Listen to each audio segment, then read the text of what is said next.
আমরা 16 তারিখ থেকে 16 অক্টোবর থেকে সিলেটের মোগলা বাজার থানায় পরীক্ষামূলকভাবে এটার কার্যক্রম শুরু করব 16 অক্টোবর থেকে। পর্যায়ক্রমে আশা করছি পরবর্তী 1 মাসের মধ্যে আমাদের সবগুলো থানায় এর কার্যক্রম শুরু হবে। আর এটার অনেকগুলো ফিচার আছে। এই ফিচারগুলোর মধ্যে আমরা প্রথমত 2টি ফিচার দিয়ে শুরু করছি। প্রথমটা হচ্ছে যে কোনো বিপদে যদি আপনি পুলিশের সহায়তা চান, তাহলে আমাদের এই অ্যাপের SOS যে বাটনটা আছে সেই বাটনে একটা ক্লিক দিলেই আপনি পুলিশের সহায়তা পেতে পারেন। অর্থাৎ এই SOS বাটনে ক্লিক দেওয়ার পর আমাদের কন্ট্রোল রুমে স্বয়ংক্রিয়ভাবে আপনার পরিচয় সহ এবং লোকেশন সহ মেসেজটা পৌঁছে যাবে। এরপর সফটওয়্যারের মাধ্যমে আমাদের নিকটস্থ যে মোবাইল টিম আছে অথবা যে পুলিশ অফিসার আছে তার কাছে মেসেজটি যাবে এবং তিনি দ্রুত ঘটনাস্থলে গিয়ে উপস্থিত হবেন। এইভাবে আমাদের সেবাটা আমরা দিতে পারবো। আর দ্বিতীয় আরেকটা ফিচার আমরা যেটা যোগ করেছি সেটা হচ্ছে আপনার ইনসিডেন্ট রিপোর্টিং।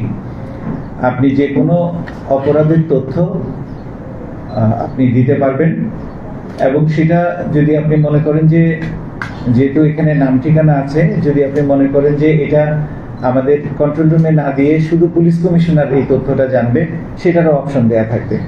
অর্থাৎ আপনি এটা কাকে দিতে চান সেই অপশনটা দেয়া থাকবে। আর আমাদের জেনারেল ইয়েতে যদি দেন সেটাও আমাদের কাছে থাকবে এবং আমরা সেগুলোর উপর ব্যবস্থা নিতে পারবো। তো এইটা করার মূল উদ্দেশ্যটা হলো যে অনেক ঘটনা আছে যেগুলো হয়তো আমাদের কাছে রিপোর্ট হয় না, বা পুলিশি ঝামেলায় অনেকে জড়াতে চান না। এখনকার সবচেয়ে বড় সমস্যা সেটা হচ্ছে ধরেন মোবাইল হারিয়ে যাওয়া, মোবাইল চুরি। এটা একটা বড় সমস্যা হিসেবে আমাদের কাছে দেখা দিয়েছে। কিন্তু আমাদের যে সক্ষমতা, আমাদের যে সামর্থ্য, সেই সামর্থ্যতে আমাদের এই সবগুলো মোবাইল চুরি করা, মোবাইল উদ্ধার করে দেওয়া আসলে সম্ভব না। আমরা আমাদের এই সক্ষমতাটা বাড়ানোর চেষ্টা করছি এবং আপনাদেরকে আমি বলতে পারি যে আমরা এমন একটা সিস্টেমের চিন্তা ভাবনা করছি যে এই মোবাইল যদি চুরিও হয়ে যায় তাহলে এটা চুরি করে বা ছিনতাই করে তার কোনো লাভ হবে না, এটা 10 টাকাও বিক্রি করা সম্ভব হবে না। সেই ক্ষেত্রে মোবাইল চুরিটা অটোমেটিক্যালি কমে যাবে। তো এখানে আমাদের আরো অনেকগুলো ফিচার আছে। এই ফিচারগুলো এই মুহূর্তে আমরা পরীক্ষামূলকভাবে যেহেতু চালু করছি, আমরা এগুলো পর্যায়ক্রমে চালু করব। যেমন আমাদের এই পুরো শহরটাকে আমরা সিসিটিভি মনিটরিং এর আওতায় নিয়ে আসবো এবং এর মাধ্যমে আমাদের এই সফটওয়্যার দিয়ে আমাদের জিনিয়া অ্যাপের সাথে এটা ইন্টিগ্রেটেড হবে এবং একটা AI ভিত্তিক অ্যানালিসিসের মাধ্যমে সিসিটিভি মনিটরিং এ কোনো কিছু পাওয়া গেলে সেক্ষেত্রে দ্রুত আমরা রেসপন্স করতে পারবো। আমাদের পরবর্তী মডিউলে যেটা যুক্ত হবে, পুরো শহরটাকে আমরা একটা ড্রোনের নজরদারির মধ্যে নিয়ে আসবো। এতে করে আমাদের যে কোনো ঘটনা আমরা আগে থেকেই ব্যবস্থা নিতে পারবো। আমাদের এখানে আরেকটা বিষয় আমরা চিন্তা ভাবনা করছি, সেটা হচ্ছে যে আমাদের স্কুলগামী যে সকল ছেলে মেয়ে আছে তাদের নিরাপত্তার বিষয়টাও আমরা চিন্তা ভাবনা করছি। আমাদের জিও ফেন্সিং টেকনোলজির মাধ্যমে জিনিয়া অ্যাপ ইন্টিগ্রেশন করে আমরা ভবিষ্যতে তাদের এই নিরাপত্তার বিষয়টা নিশ্চিত করতে পারবো। এখন সমস্যা যেটা যে একটা স্কুলগামী ছেলে, তাকে তার বাবা এবং মা সবসময় উদ্বিগ্ন থাকেন ছেলেটা কিভাবে যাচ্ছে, এবং তারা সবসময় দেখা যাচ্ছে যাওয়ার সময় নিয়ে যাচ্ছেন, আবার আসার সময় নিয়ে আসছেন এবং একটা দীর্ঘ সময় তাদেরকে সেখানে ওয়েটিং এ থাকতে হয়। তো আমরা যদি এরকম একটা সিস্টেম তৈরি করতে পারি যেখানে সব স্কুলগামী এই শিশু যারা আছে তারা যদি এই নিরাপত্তা নেটওয়ার্কের আওতায় আমরা নিয়ে আসতে পারি, তাহলে শিশুদের জন্য আলাদা করে এই বাবা মায়ের যে অতিরিক্ত পরিশ্রম সেটা হয়তো কমানো যাবে। আমাদের আরেকটা প্রযুক্তি এখানে থাকবে ব্লকচেইন টেকনোলজি। আমরা যে কোনো একটা ঘটনা ঘটার সাথে সাথে, এখন AI এর যুগ আপনারা জানেন, যে কোনো একটা বিষয়ে টেম্পারিং করা যায়, সেটা ভিডিও হোক, সেটা অডিও হোক, যে কোনো ফর্মে এটাকে টেম্পারিং করা হয় এবং এটার সত্যতা যাচাই করতে অনেক সময় সমস্যা হয়। তো আমাদের এখানে একটা উদ্যোগ থাকবে, আমরা ব্যাক এন্ডে এই তথ্যগুলোকে অথবা আমাদের যে সাক্ষ্য প্রমাণ যেগুলো আছে সেগুলোকে ব্লকচেইন প্রযুক্তিতে ইনক্লুড করে একটা জায়গায় স্টোরেজ করব, এবং এটাকে আর ট্যাম্পার করা সম্ভব হবে না। তাতে করে এটার অরিজিনালিটি নিয়ে কোনো প্রশ্ন আসবে না, এবং সেগুলো আমাদের মামলার বিচারের ক্ষেত্রে একটা ভালো ভূমিকা রাখতে পারবে। আমাদের পরবর্তী আরেকটা মডিউল এখানে থাকবে, সেটা হচ্ছে সিটিজেন ইন্টিগ্রেশন, সিটিজেন ইন্টারঅ্যাকশন।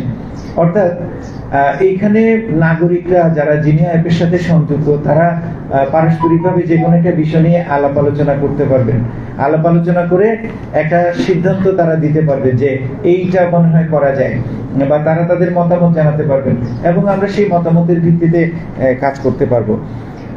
আরেকটা মডিউল আমরা এখানে যোগ করব, সেটা হচ্ছে এআই ভিত্তিক আইনি সহায়তা। এখন হঠাৎ করে একজন একটা ঝামেলায় পড়লেন, উনি জানেন না যে কিভাবে জিডি করতে হবে, নাকি মামলা করতে হবে, কার কাছে যেতে হবে। তো আমাদের এখানে যেটা হয় যে এই ধরনের একটা সমস্যায় কেউ পড়ার পর পুলিশি ঝামেলায় অনেকে জড়াতে চান না, আবার তাকে যে পরামর্শ দিবেন সুপরামর্শদাতারও অনেক সময় অভাব হয়। তো এই জিনিসটা মনে হয় যে আমরা যদি এখানে চালু করি এআই ভিত্তিক আইনি সহায়তা, সেক্ষেত্রে প্রত্যেকেই এই আইনি সহায়তা সম্পর্কে প্রাথমিক ধারণাটা লাভ করবেন, এবং আমরা এটা একটা কল সেন্টারের মাধ্যমে এই সেবাটা দেওয়ার চেয়ে আমরা যদি এই অ্যাপের মাধ্যমে দেই সেটা অনেক বেশি ফলপ্রসূ হবে, এবং আমরা রিয়েল টাইমে যতজন লোকে আইনি সহায়তা চাবেন ততজনকে দেওয়া যাবে। এটা এখন দেখেন আমি একটু উদাহরণ দিয়ে বলি, যেমন ধরেন 999-এ কেউ কল করে যদি আইনি সহায়তা চান, তো সেক্ষেত্রে 999-এ যারা কাজ করেন অপারেটর, তারা হয়তো আইনি পুরো বিষয়ের ব্যাখ্যাটা ভালোভাবে দিতে পারেন না। তো সেক্ষেত্রে আমাদের এই অ্যাপটা ভালো কাজ করতে পারে। সেখানে আপনার যেই সমস্যাগুলো আছে সেই সমস্যাগুলো আপনি তাকে জানাবেন, জানার পরে আপনাকে আইনি পরামর্শ দেওয়া হবে। এরপরে যদি আপনি চান যে আপনার একটা সাথে একটা ঘটনা ঘটেছে, সেটাকে আপনি জিডি আকারে লিপিবদ্ধ করতে চান, আপনি যে অ্যাপকে বলবেন যে আমার এই ঘটনাটাকে তুমি জিডি আকারে লিপিবদ্ধ করে দাও, এরপর আবার আপনাকে দেখানো হবে যে এই জিডি লেখাটা ঠিক হয়েছে কিনা। আপনি ওকে করলে অটোমেটিক্যালি এই জিডিটা আমাদের সিস্টেমে চলে যাবে, এবং এটা জিডি হিসেবে ঠিক হবে, আমাদের পরবর্তী কার্যক্রম শুরু হবে। পরবর্তী আমাদের আরেকটা মডিউল হচ্ছে মামলা।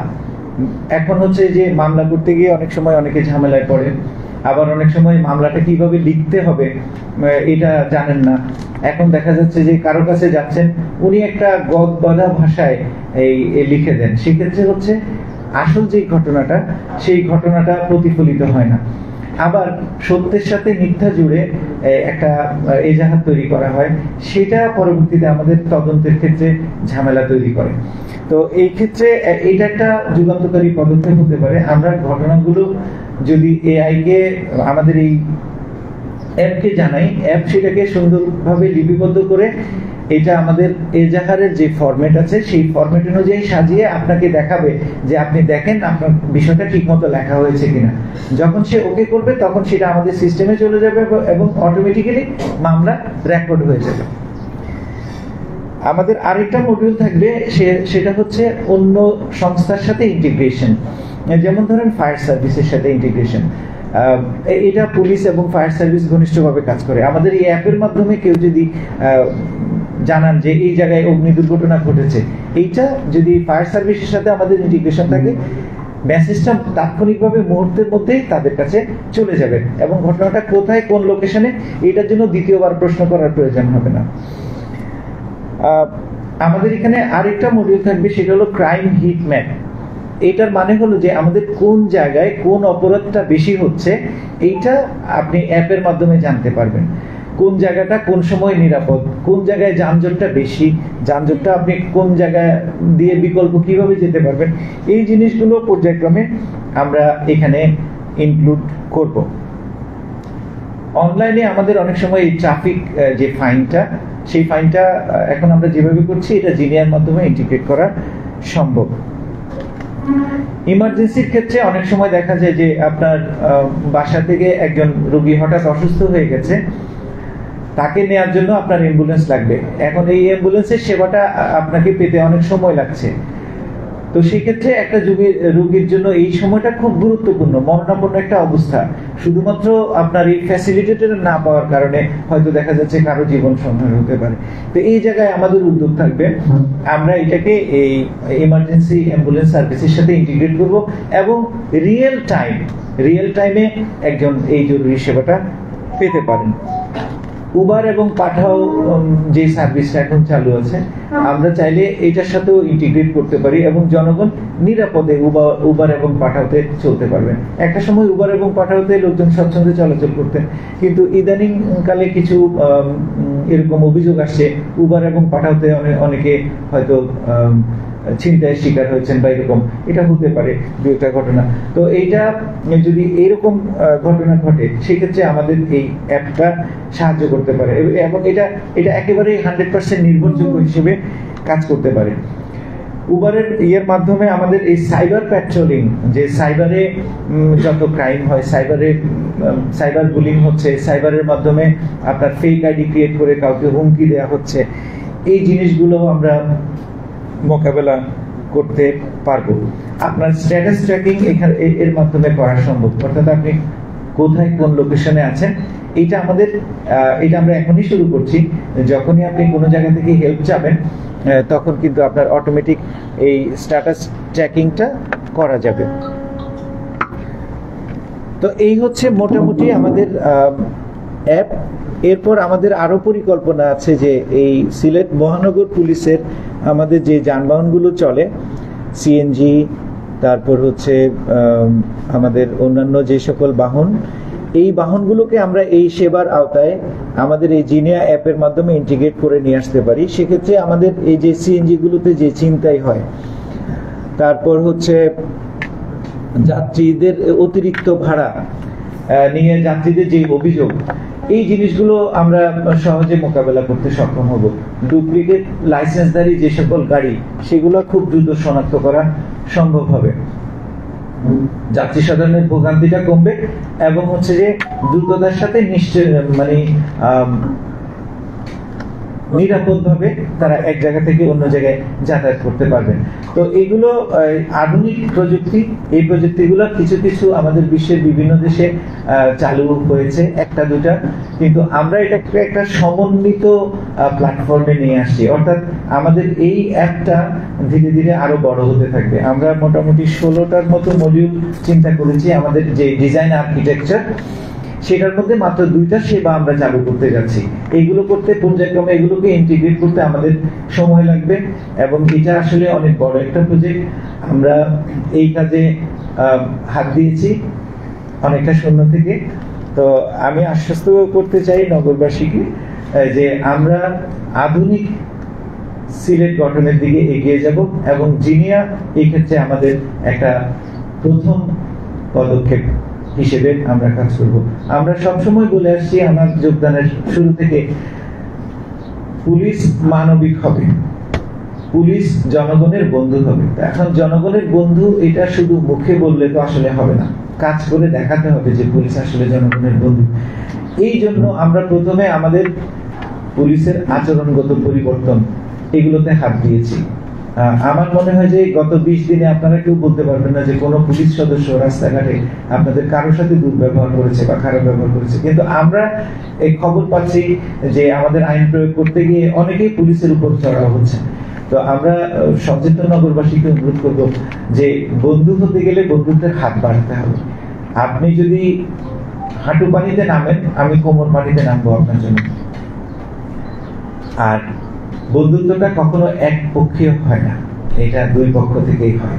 আমরা এগিয়ে আসছি এবং আমাদের এই মানবিক চেতনা বা মানবিক পুলিশের যে ধারণা, সেটা কিন্তু একদিনে সম্ভব নয়।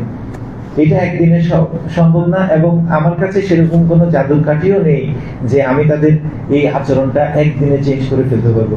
এটা ধীরে ধীরে আস্তে আস্তে চর্চার মধ্যে তৈরি হবে এবং সবাই মিলে আমরা যারা সচেতন নাগরিক, আমরা যদি আইনকে মান্য করি, আমরা যদি পুলিশের এই আচরণটাকে, পুলিশের এই আপনাদের কাছাকাছি যাওয়ার এই যে উদ্যোগটা, এটাকে যদি আমরা স্বাগত জানাই এবং আমাদের কাজে যদি সহায়তা করি, তাহলে আপনি দেখবেন যে একসময় এই বাংলাদেশের পুলিশই লন্ডন পুলিশের মতো হয়েছে। আমি সেই স্বপ্নটাই দেখি। আপনাদের ধন্যবাদ। এখন আপনাদের যদি কোনো প্রশ্ন থাকে আমরা সেই প্রশ্নে জবাব দিতে পারি। আমি জানবো, আমি মাইকের কথা বলতে পারছি না, আমার একটা না করেছে। আমি কবিরা সংগ্রামের গুরু দিতে আসছি, এই জন্য আমি দুঃখ প্রকাশ করছি। ইসলামের দৃষ্টিতে হলো কারো প্রশংসা সামনে করতেন, কিন্তু পেশাগত কারণে কিছু কথা বলতে হয়। যে আমাদের রেজাউল করিম মহোদয় উনি শুরু করে দিয়েছিলেন, এবং আপনি এখানে আমি দেখেছি যে ব্যাটারি চালিত রিক্সা এবং শাহজালালের পূর্ণভূমি সিলেটে আবাসিক অসামাজিকতা প্রায় 95 এর কাছে মানে বন্ধ হয়েছে, কিছু কিছু হোটেলে আছে। কিন্তু দুঃখজনক সত্য যে ব্যাটারি চালিত রিক্সা যেটা, এটা আপনার যেভাবে জুড়ে সুরে অভিযান ছিল, আমরা কিছু দেখেছি কিছু অসৎ লোক রিক্সা ড্রাইভারকে প্ররোচনা দিচ্ছে এবং মাঠে নামিয়ে দিচ্ছে। এখন আমি দেখছি এই অভিযানটা যেমন নীরব হয়ে গিয়েছে। এই ব্যাপারে আগামীতে আপনার এই অভিযান কি জোরালো থাকবে এবং এটা বন্ধ হবে না? ধন্যবাদ। অভিযানটা নীরব হয় নাই, এখন আমাদের অভিযানটা মানে ঝটিকা অভিযান হচ্ছে।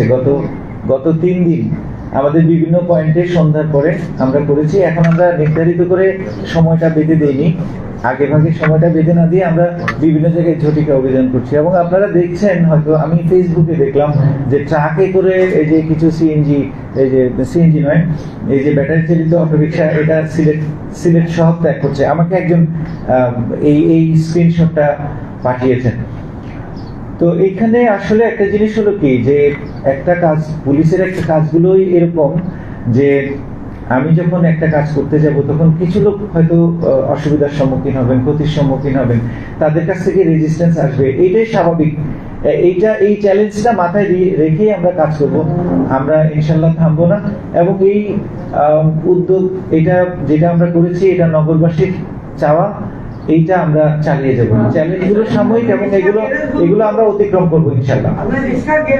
অভিযান দিয়ে কিন্তু যারা বিদ্যুৎ দিচ্ছে বিশাল বিশাল, বিশেষ করে আমাদের 25 নম্বর ওয়ার্ডে অনেকগুলো একটা বিদ্যুৎ যারা দিচ্ছে ব্যাটারি চালিত, এই ব্যাপারে যদি একটা ব্যবস্থা নেই তাহলে মানে আরো আমরা এটা অবশ্যই ব্যবস্থা নেওয়া হবে।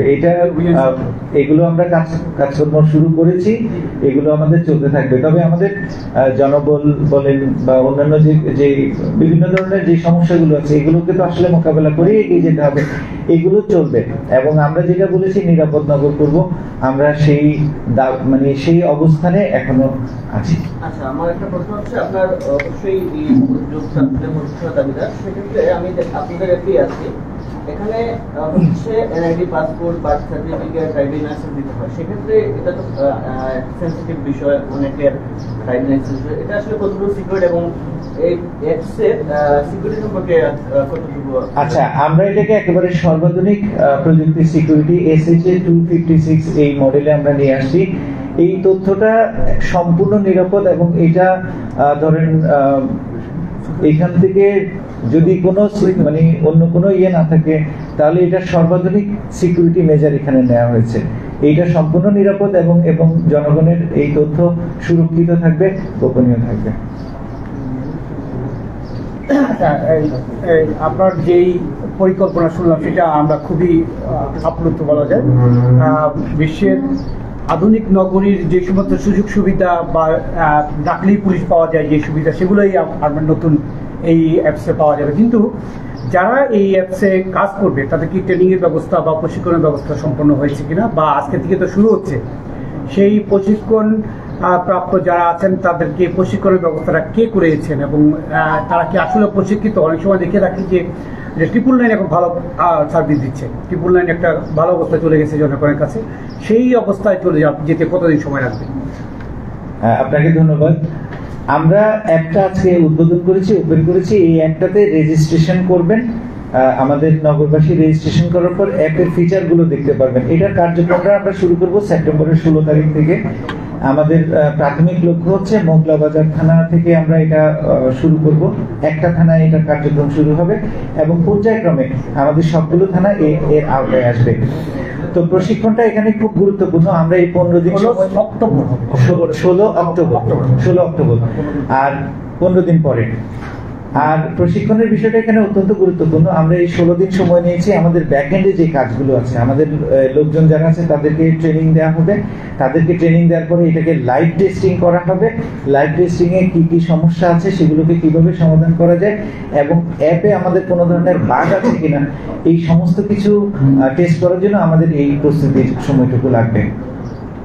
আচ্ছা, আরেকটা বিষয় হচ্ছে যে আপনাকে ধন্যবাদ প্রথমে যে মামলা রেকর্ডের যে বিষয়টি বললেন, যে মামলাটা অটোমেটিক্যালি ফরম্যাট আপনার চলে যাবে। মামলা তো অনেক বিষয় জড়িত থাকে, এটা কি এফআইআর এখন যেটা ম্যানুয়ালি আমরা পাচ্ছি ঠিক সেই রকমই কি আমাদের এই যে মানে এই অ্যাপসের মধ্যে এই সুবিধা আমরা পাবো কিনা একটু ক্লিয়ার করা। না, এটা হচ্ছে ধরেন আপনি যখন থানায় মামলা দিতে যাচ্ছেন, এটা তো আমরা এজাহার বলি, এটা প্রকৃত অর্থে এজাহারকে আমাদের আইনের ভাষায় হচ্ছে ফার্স্ট ইনফরমেশন রিপোর্ট। এই রিপোর্টটা হচ্ছে পুলিশ সরকারের একটা নির্ধারিত ফর্ম আছে। আপনি যখন একটা অভিযোগ দিলেন, অর্থাৎ একটা দরখাস্ত যখন করলেন, সেই দরখাস্তের প্রয়োজনীয় ইনফরমেশনগুলো নিয়ে ফার্স্ট ইনফরমেশন রিপোর্টটা তৈরি করা হয়। তো আমাদের এখানে মামলা হওয়ার বিষয়ে যেটা বলছি, আপনার যে দরখাস্তটা বা যে অভিযোগটা, সেইটা আপনি ইনফরমেশনগুলো দিলে জিনিয়া অ্যাপ আপনার এই দরখাস্তটা তৈরি করে দেবে। তৈরি করে দেওয়ার পরে জিনিয়া আপনার কাছ থেকে আবার কনফার্মেশন চাবে যে এইটা ঠিক আছে কিনা। যদি আরো কিছু সংযোজন বা বিয়োজন করতে হয় সেটা আপনি বলে দিবেন, এবং সেটা সে সংশোধন করে যখন আপনার কথা মতো লেখা হবে তখন আপনি ক্লিক দিয়ে কনফার্ম করার পরেই সেটা থানায় যাবে। থানায় যাওয়ার পরে স্বাভাবিক নিয়মে তখন বাকি কার্যক্রমগুলো, এই যে এফআইআর করা, মামলার তদন্ত, কর্মকর্তা নিয়োগ করা, অন্যান্য কাজগুলো স্বাভাবিক গতিতে চলতে থাকবে। সেক্ষেত্রে এআইও তো এজাহার এবং যেটাকে এই যে অন্যান্য যেগুলো তৈরি করে দেয় অনেকটা কি সেরকম এজাহার এবং জিডি কিন্তু এআইও তৈরি করে দেয়, এআই পদ্ধতি তৈরি করে দেয়, এরকমই কি ঘটনাটা? হ্যাঁ, সেরকমই, তবে সেটা তার দেখার সুযোগ থাকবে এবং সেটা রিভিউ করার সুযোগ থাকবে। তো দেখা এবং রিভিউ করার পরে যদি কোনো ইনফরমেশন বাদ যায় বা কিছু ইনফরমেশন যদি যোগ করার প্রয়োজন হয়, বাদ দেওয়ার প্রয়োজন হয়, সেটা করার সুযোগ থাকবে। একটা বিষয় যেটা হচ্ছে এই যে অ্যাপ যে সার্ভিস দিচ্ছেন যেটা, সেটার জন্য এখন তো আপনারা ফি দিচ্ছেন, ভবিষ্যতে কি এটাতে কোনো আপনার ফি নেওয়ার কোনো নেবেন কিনা না, বা এরকম? না, এটা তো পাবলিক সার্ভিস। এটা অ্যাপসে আপনার টাকার জন্য, পেমেন্টের জন্য, মানে আপডেট ভার্সনের জন্য আপনার টাকা চায়, এরকম কি কোনো বিষয়গুলো আপনার থাকবে কিনা? না, এটা তো ব্যবসায়িক প্রতিষ্ঠান না, এখানে তো এই টাকার বিষয়টা আসছে না। তবে আমাদের এটা বিল্ডিং একটা কস্ট আছে, এটা রেকারিং একটা কস্ট আছে, অর্থাৎ এটাকে রেগুলার চালু রাখতে হলে আমাদের কিছু খরচ হবে। তো এই খরচটা জনগণের উপর চাপানো হবে না, এটা আমরাই বিয়ার করব। এবং ভবিষ্যতে এটা যখন আমরা 2 মাস বা 3 মাসের একটা পাইলট প্রজেক্ট, এবং এই পাইলট প্রজেক্টে আমরা নিজেরাই এটা বিয়ার করছি। এরপর আমরা এটা যখন এটা মাস অ্যাডপশন যদি হয় এবং এটা সাকসেসফুল হলে এটা আমরা সরকারি বাজেটের জন্য উপস্থাপন করব। সেক্ষেত্রে জেনিয়া অ্যাপসের যে টিমটা কি আলাদা কোনো কারো অধীনে থাকবে বা কোনো কর্মকর্তা অধীনে, না আপনি সরাসরি আপনার মাধ্যমে এই টিমটা কাজ করবেন? না, এটা সময়ের সিদ্ধান্ত। এটা আমরা আলাদা করে একটা টিম তৈরি করব, প্রশিক্ষিত একটা টিম তৈরি করব, এবং ব্যাক এন্ডে আমাদের এই সিকিউরিটি ইস্যু বা অন্যান্য বিষয়গুলো এটাকে মানে স্মুথ ফাংশনিং এর জন্য একদল প্রশিক্ষিত এবং একদল অভিজ্ঞ আমাদের গ্রুপ থাকবে। একটু জানতে চাই আপনার কাছ থেকে, এই অ্যাপটি আমি যদি বলছিলাম এই অ্যাপটি আসলে কোন কোম্পানি বিল্ড করেছে বা ব্যয় কত হয়েছে, এবং এটি আরো মানে যেহেতু মানুষের কল্যাণে এটি করা হচ্ছে, মানুষজন এটি ব্যবহার করতে হলে আর কিভাবে এটিকে আপনারা উদ্বুদ্ধ করবেন, এটা ব্র্যান্ডিং প্ল্যান থাকবে কিনা? আচ্ছা, এটা স্টার ইনোভেটিভ টেকনোলজিস নামে একটা প্রতিষ্ঠান, তাদের মাধ্যমে আমরা এই কাজটা করিয়েছি। এবং এটার সাথে আসলে আরো কয়েকটা কোম্পানি দেশের এবং দেশের বাইরে তারা আউটসোর্স করে একত্র করে এই কাজটা করা হয়েছে। আসলে এটা একক প্রতিষ্ঠানের মাধ্যমে করতে গেলে অনেক সময় লাগতো, 5 থেকে 6 মাস সময় লাগতো। তো সেই 6 মাসের কাজটা আমরা কিন্তু 1 মাসেই সম্পন্ন করেছি।